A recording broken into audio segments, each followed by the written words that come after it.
Hi, I'm Jamie. I'm an interior designer and I give AutoCAD 4 out of 5 stars, and more of my review is below. Before AutoCAD, I just had pencil and paper, and it was not working for me because it was antiquated and like making mistakes and it was slow.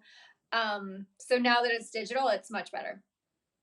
I chose AutoCAD because it was an industry standard. Everybody in my field uses AutoCAD, and the files are compatible amongst all my colleagues and other people that I work with.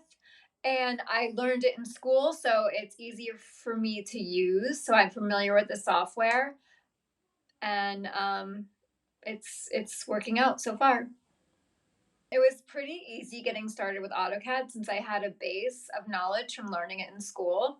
Um, I can say using it for years now, the base I'm still pretty solid with, but learning new buttons and new techniques and stuff is not easy for me.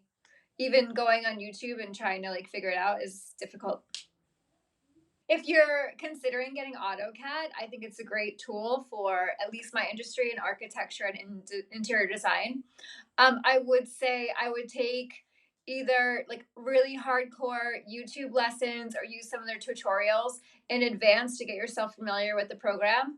Um, and if at all possible, like sitting next to someone and watching them use it was the easiest way for me to learn.